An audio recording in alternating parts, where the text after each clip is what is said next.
هيا عالسلامة ومرحبا بكم. اليوم جبت لكم رصة المقرونة السباجيتي. حسيلو صوص ما نحكي لكمش بنينة وفايحة. حسيلو رصة خفيفة خفلف كالعادة، وحسيلو ما تستحقش برشا حاجات. تبعوني باش نعطيكم الرصة تستحق شوية دجاج، مغرفة هريسة، 3 مغارف طماطم، نستحقوا شوية حمص، شوية بصل، شوية ثوم، كاروت نقسموها على 4، 2 قرون فلفل، شوية تابل، شوية هروس، ونزيدوهم كعبة بطاطا ريتو خفلف.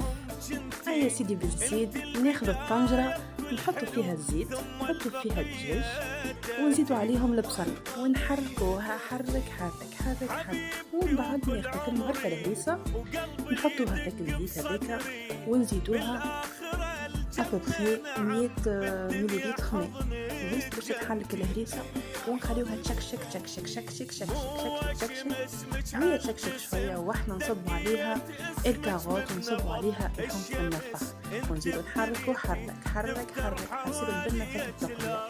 هي زيدت تقلى هذيك نحطو الطماطم، نزيدو نشكشكوها معاهم ونصبولها شويه بركة ماء. كما تراو مش قاعده نزيد في برشا ماء خاطر البنه كل فيك التقليه هذيك فيك الطماطم وفيك الهريسه. فوالا انا ابخي في الغسل استعملت بريسك 700 مليلتر ماء، مي كل مره نزيد بشويه ما نصبش دنكو خاطر المطعم الكل يتنحى. حاسيو كي زدنا كطيف ماء زدنا شويه ورقات رند، هي غليت شويه نزيدوها شويه اخر ماء وحرك حرك حرك حرك. المهم الماء ما يديباسيش الدجاج، كما تشوفوا ريتو الدجاج يعوم فاك الماء، ما نزيدوش اكثر من هكاك راهي تجي الصوص ماستر.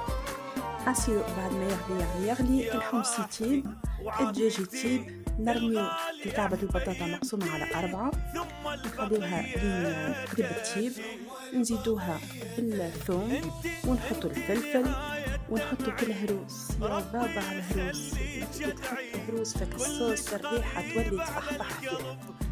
حاسيلو اونتروتون نحطو الماء متاعنا يغلي بيان سور. ديكو يغلي الماء متاعنا نحطولو مغرفة متاع ماكلة ملح، وناخدو كل مقرونة متاعنا السباجيتي. اللي يحب يطيبها كاملة يطيبها، واللي يحب يقسمها على 2 على 2. نخليوها تطيب، نساتيوها من بعد في كيس ونحطوها في البلان متاعنا، وهكاكا نصبوا عليها الصوص اللي طابت بالبشور، وتبدا مشخشخه حسيلو تعمل كيف وتحرك وتحرك. هي تزيد تشرب ونصب لها الصوص، هي تشرب ونصب لها الصوص. حسينا نعمل الفريساج متاعنا، نحطو الانغريديون الكل، الدجاج والحمص والكاروت. حسيلو ما نحكي لكمش على البنة، جربوها وتذكروني. الريسيت راك عطيت لكم قبل، ما نحبش شكون يقول لي ما نعرفش نطيب مكرونه صلصه. هيا صحه بشفاء ليكم، وان شاء الله تجربوا الريسيت تاعي وتعجبكم. ان شاء الله نهاركم زين.